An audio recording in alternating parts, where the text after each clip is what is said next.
Welcome to The Good Side, a half hour of positive, feel-good, smile-on-your-face stories that we hope will leave you inspired. And they're told by our team of passionate journalists from local newsrooms all across the country. They are learning to box as a way to deal with the blows dealt in their own lives.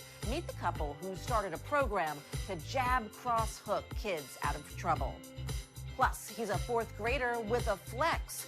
What inspired his teacher to create a high-tech hand that would make any superhero jealous? And later, it is a one-in-a-million kind of miracle. Imagine the heartbreak when a wedding ring falls to the bottom of a lake. The newlyweds say, that's it, we'll never see it again. But wait until you see how the power of social media drew divers to find it. The Good Side starts right now.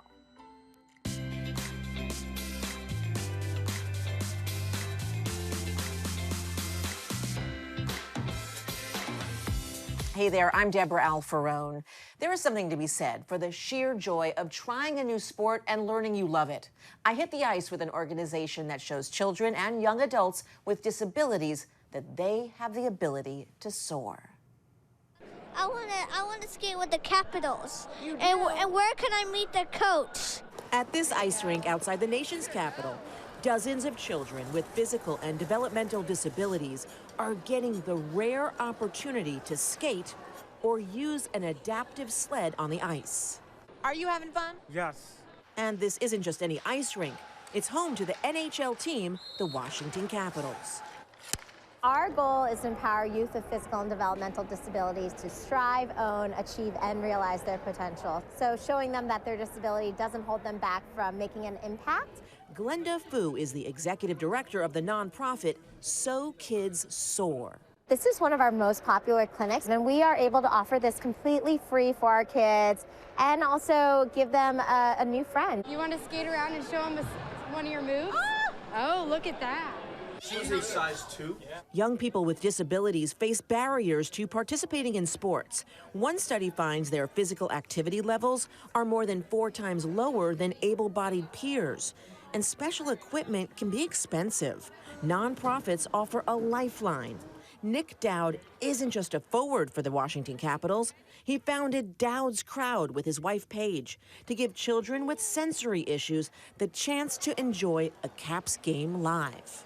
We work with children with autism, and I think a lot of people forget the effects that it has on the family and the siblings. Brothers and sisters and parents are all getting an assist today. So this is a dream for you to be here. Yeah. Oh, yeah. Oh, yeah.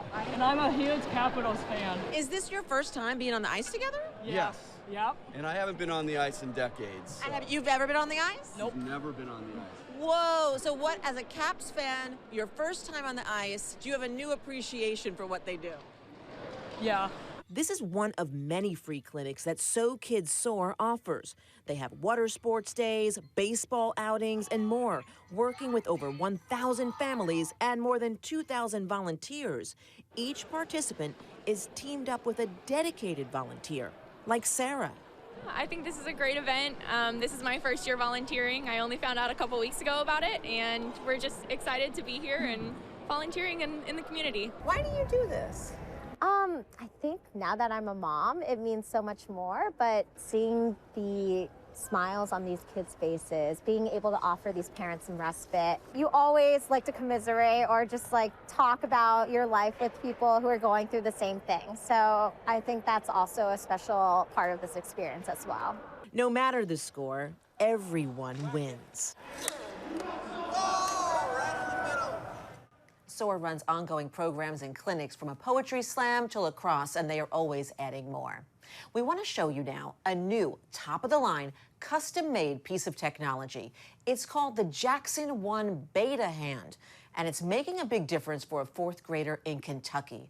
The Good Side's Adam Ferguson shows us this started with a spark of inspiration in a teacher who realized he could put his classroom's 3D printer to work. Jackson Farmer is a 4th grade student at Red Cross Elementary who just received a brand new 3D printed prosthetic hand named the Jackson 1 Beta Hand. The prosthetic was designed, printed, and assembled by Farmer's STEAM teacher, Scott Johnson. For the longest time, he has got a skin-toned rubber type hand that he can wear, but it doesn't have a lot of functionality to it. He can't actually grip things and whatnot. Johnson saw the need nearly a year ago and secretly got to work designing the new hand. I made the initial file.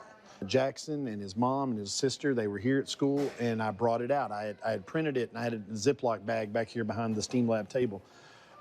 So I asked him, I was like, I've made this, and I would like to make one for you if it's cool. And I got his mom's permission and stuff, and they were good with it. So I was like, okay, I'm going to go forward with this. Johnson designed the prosthetic with farmers' individual needs in mind, using feedback he received along the way from an online group known as the Enable community to fine-tune each element. With this would give him the ability to use his own functioning wrist function to actually hold on. When he flexes his wrist down, it closes the fingers and hands around, and when he flexes it up, it widens his grip. The work doesn't end with this Mark I prosthetic, though. Johnson is already working on a new design that will incorporate farmers' feedback from daily use, as well as planning for a future where farmer can use the knowledge he's taken from his STEAM classes to eventually make his own edits to the design. He'll be at our school for, 4th, 5th, 6th grade. So over the years, as he starts to grow, we can reprint this. We can actually scale up the file, make it larger, and keep outfitting him for some time, even when he leaves me and he goes to Berrien County Middle School or beyond. So you heard how Jackson's teacher got input from a group called Enable to build that 3D printed hand. Enable is a global group that guides people to use their 3D printers for good, making 3D printed prosthetics for those with limb differences. Next on the good side, nurses can be a lifeline when we're sick and an advocate for our health. The Nurse Honor Guard ensures that they get the send-off they deserve. We will always know, without a doubt, how much she loved us. We're going to take you to a moving memorial filled with laughter and tears that one nurse's family says is exactly what she would have wanted.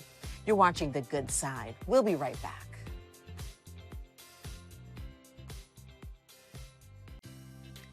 Welcome back to The Good Side. Nurses pour endless energy, their medical knowledge, and a healthy dose of intuition into their work, and they deserve all the credit that they can get.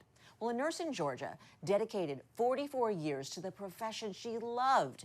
She didn't want a funeral when she passed. She wanted laughter and lighthearted moments, which she got, along with a moving ceremony from the Nurse Honor Guard. As The Good Side's Meredith Anderson shows us, this was the perfect tribute.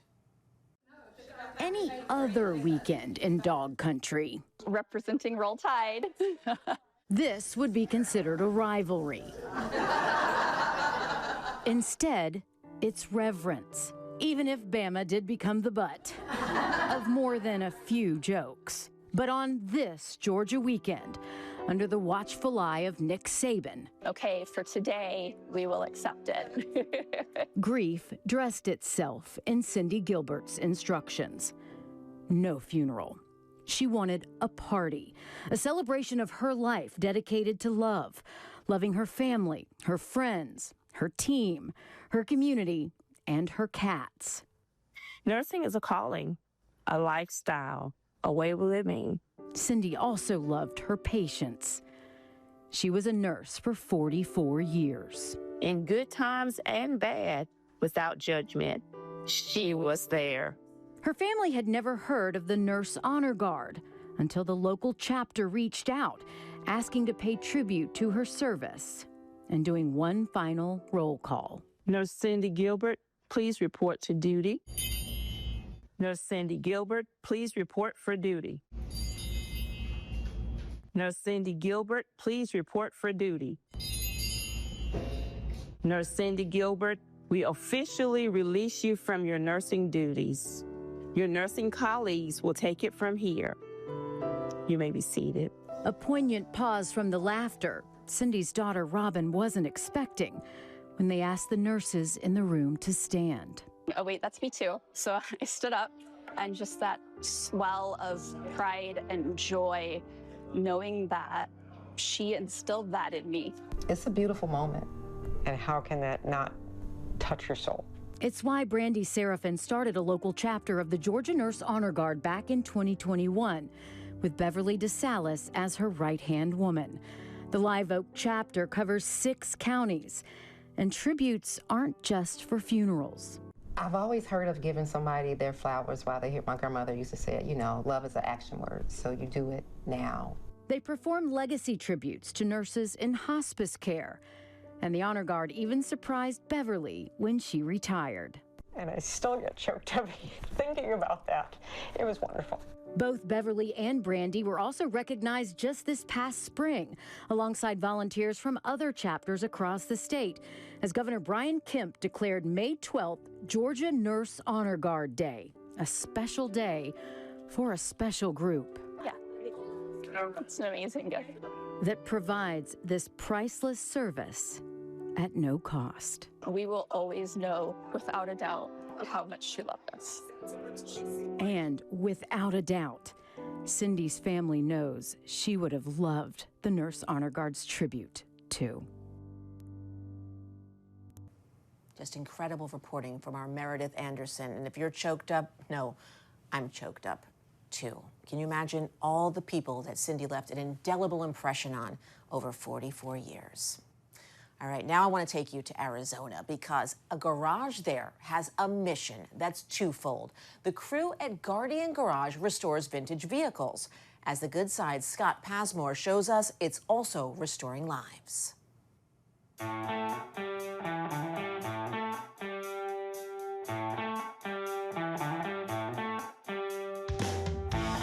Welcome to Guardian Garage, where all this sanding and welding is not only restoring old cars and trucks, but more importantly, people. These guys are busier than heck in here, and they're working on different projects. And then there's days they just come in here and talk. And everybody's got war stories they want to share. We all get the same sense of humor. It's a little different than the normal person's. Because, you know, making fun of situations is part of your coping mechanism. After retiring from law enforcement, Craig Lewis opened this garage a few years ago, knowing veterans and first responders, both active and retired, could use a place like this to unwind, share stories, maybe get away from pain, and belong again. And it's just a way for them to be able to come in and get out of their own headspace for a while. They can work through whatever they need to work through. We're not a therapy program per se, we're just kind of a therapeutic program. You give them creative things to work with, their hands and their mind, but we also instill that teamwork and that camaraderie back. Once you've left service or you've retired, you kind of lose that. Why are you here? This gives me a purpose. I'm medically retired, so this gives me something to do because I was just sitting at home basically wasting away. Michael Schwartz, who served in the Army and the Maricopa County Sheriff's Office, says this place has become family. So he loves spending time here, restoring this years-old sled he found at a family member's home in New York. When you leave the military, you leave law enforcement, you lose your team. You have a team, you have a purpose, you have a mission. And I didn't have that until I came here. Now I have a team, I have a purpose, and I have a mission. These guys are like family to me. Here, it's a bathroom knob. That's funny. I remanufactured into the shift knob. Chad McBride was with the Sheriff's Office for 30 years. Now he's restoring his dad's 36 Chevy truck, and it's back on the road for the first time since 1990. And his 83-year-old dad even gets to drive it again on weekends. Everybody here has either been there, done that, seen it, or been around it enough to realize that, hey, you know, we've all got baggage.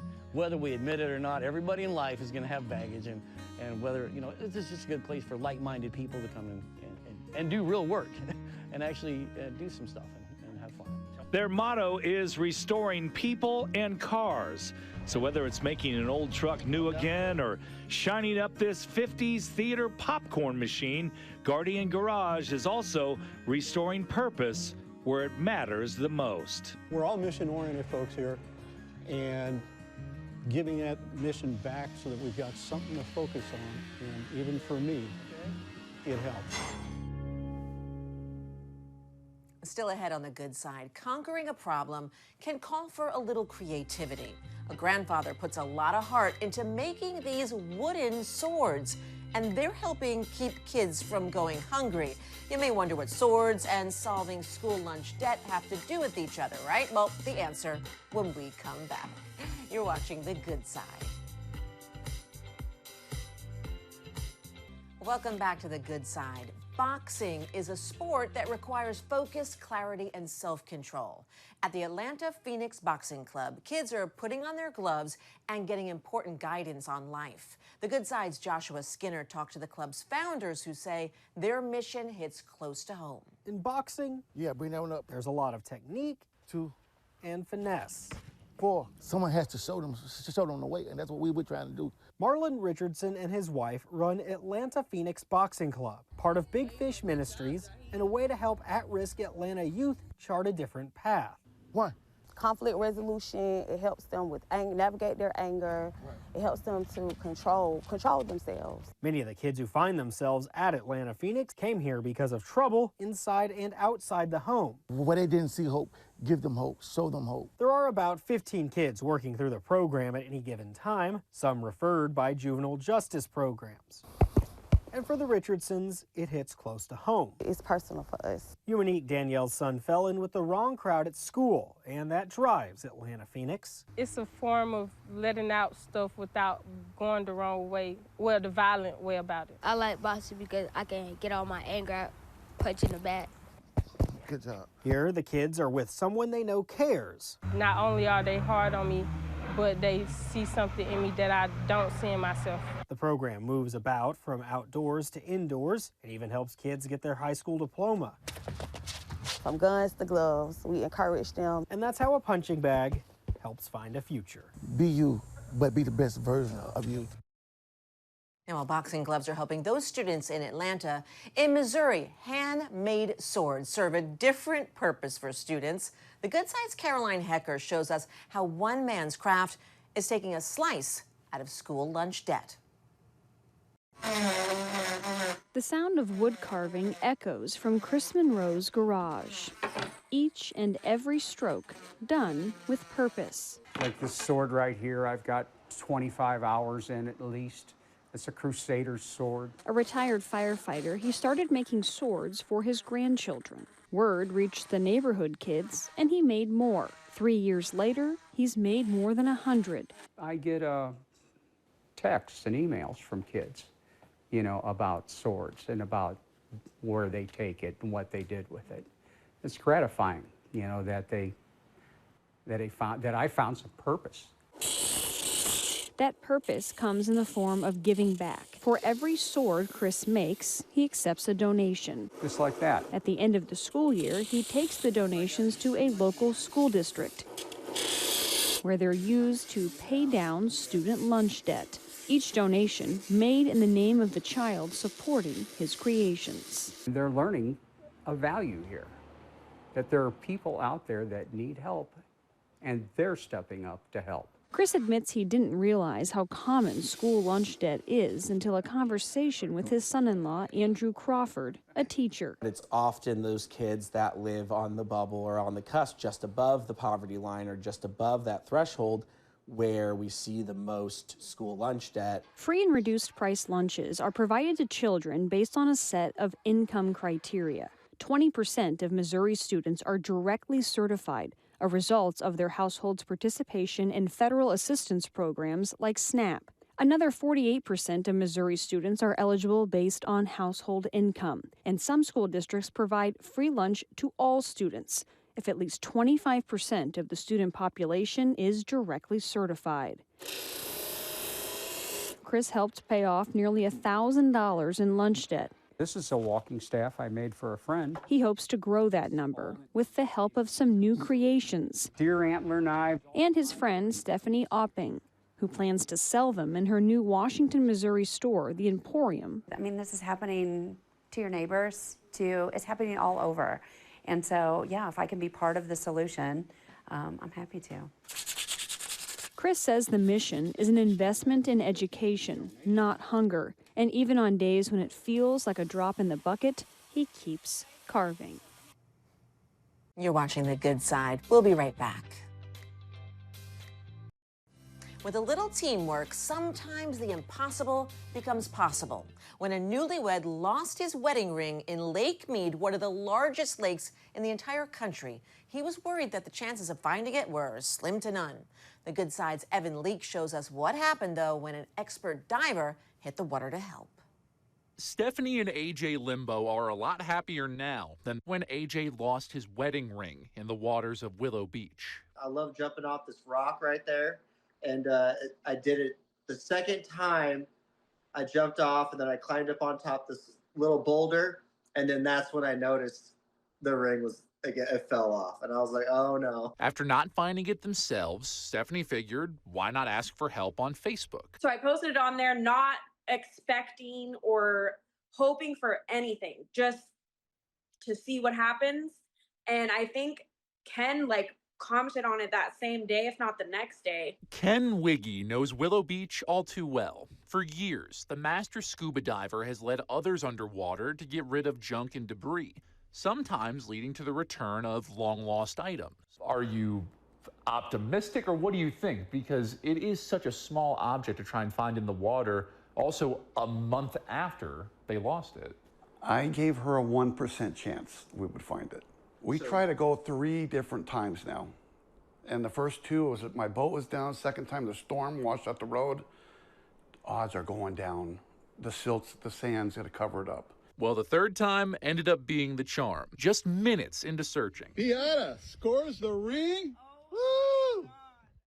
AJ's ring was found, exactly where he lost it. I have her diving down at 9:06. And at 9:08, she comes up with it out of her hand.